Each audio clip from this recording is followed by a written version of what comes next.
दोस्तों, अगर आप अपना ये जानना चाहते हैं कि आपका जो थायराइड, जो कि यहाँ पे गर्दन में यहाँ मौजूद एक ऐसा गदूद होता है जो आम तौर पे तो हमें नज़र नहीं आता, लेकिन या तो बाज़ लोगों में ये ज़्यादा काम कर रहा होता है, तो तब हमें इसके बारे में देखना पड़ता है कि कहीं ये ज़्यादा काम तो नहीं इसका चल रहा। और दूसरा ये है कि बाज़ का तो लोगों में ये गदूद बढ़ा हुआ होता है, यानी इसकी स्वेलिंग हुई होती है, तो तब हमारा ध्यान इस तरफ जाता है। लेकिन सवाल ये पैदा होता है कि ये जानने से पहले कि कोई ऐसा टेस्ट वो कौन-सा हम करवा सकते हैं कि जिससे पता चलेगा कि आपका थायराइड ज़्यादा काम कर रहा है या नहीं। तो वो अलामात कौन-सी हैं कि जिससे आपकी तवज्जो इस तरफ जानी चाहिए? क्योंकि अगर वो अलामात नहीं होंगी तो फिर ये टेस्ट करवाने की नौबत भी अक्सर लोगों में नहीं आती। इन अलामात पे बात करें तो अगर किसी के अंदर त्रेलियाँ आती हों, जिसको स्वेटिंग कहते हैं, पसीना ज़्यादा आता हो। इसी तरह से बाज़ लोगों के दिल की धड़कन बहुत ज़्यादा होती है और उनको वो ठक ठक ठक ठक जो दिल की होती है, वो महसूस भी होती है। इसको आम ज़ुबान में हम दिल का पंखा लगना, यानी कि आपको महसूस होता है कि आपका दिल जो है वो धड़क रहा है, पैल्पिटेशंस कहते हैं। तो किसी को ये हो या किसी को बहुत ज़्यादा अगर ख़ारिश हो, जिसको प्लूराइटिस कहते हैं।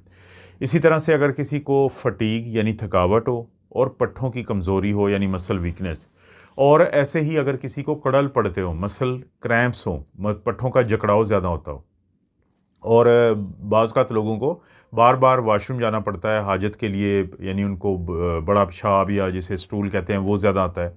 तो फ्रीक्वेंट बावल मूवमेंट्स ये अगर किसी को हो, और इसी तरह से वज़न में तब्दीली कोई महसूस करे, और ख़ास तौर पे वज़न में तब्दीली वो हो कि जिसमें वज़न कम हो रहा हो। और ऐसे ही फिर अगर ख़वातीन की बात करें तो अगर उनमें माहवारी जो है वो इर्रेगुलर हो जाए, यानी पहले अगर रेगुलर थी तो अब इरेगुलरिटी, यानी दिन जो है वो कभी 28 हैं, कभी 30 हैं, इस तरह करके तब्दीली आए, तो तब ये एक अलामत है ऐसी जो थायराइड के ज़्यादा काम करने की तरफ इशारा करती है। और बाज़ औक़ात लोगों के हाथों में राशा उसे कहते हैं कि resting tremors, fine resting tremor, के उनके हाथ जो है ना वो हिलते हैं, कँपकँपाते हैं। तो उस वक़्त ख़ास तौर पे आराम कर रहे होते हैं, कोई ज़्यादा काम नहीं कर रहे होते, तो ये एक अलामत होती है। और फिर बाज़ औक़ात लोगों की जो जिल्द होती है वो गर्म होती है, लेकिन ऐसे होता है जैसे किसी ने उस पर पानी लगाया हुआ है, यानी तर होती है वो, मॉइस्ट जो वार्म स्किन होती है। अक्सर बुखार की कैफ़ियत अगर किसी में रहे, और ऐसे ही जो बाल होते हैं अगर वो पतले होना शुरू हो जाएँ, ना सिर्फ बाल पतले होना शुरू हो जाएँ बल्कि ये जो नाखून है, नेल जो है, ये साइडों से या सामने से ये दर्द ना हो लेकिन उखड़ना शुरू कर दे, तो इसे ओनाइकोलाइसिस एक ख़ास टर्म है। तो ये जो सारी मैंने अलामात बताई हैं, इस तरह की एक या एक से ज़ायद अलामात के साथ जब आप डॉक्टर के पास जाते हैं, तो डॉक्टर आपको चेक करने के बाद जो बाकी चीज़ों के टेस्ट करवाते हैं, तो उसमें थायराइड का टेस्ट ज़रूर करवाते हैं।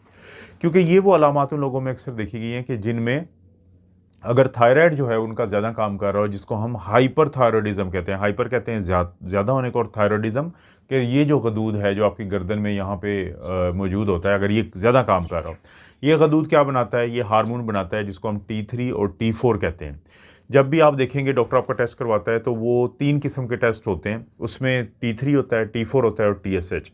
T3 और T4 पे लिखा होता है फ्री एंड टोटल। टोटल होता है पूरे आपके जिस्म में जो मौजूद है, और फ्री का मतलब होता है जो खून के अंदर मौजूद है, टिश्यूज़ में मौजूद है, जो एक्टिव फॉर्म में। और TSH थायराइड स्टिमुलेटिंग हार्मोन होता है, जो कि आपके दिमाग का एक हिस्सा होता है जिसको हम पिट्यूटरी ग्लैंड कहते हैं। तो वहाँ से वो खारिज होता है, लेकिन वो कंट्रोल करता है T3 और T4 जो हार्मोन आते हैं थायराइड से।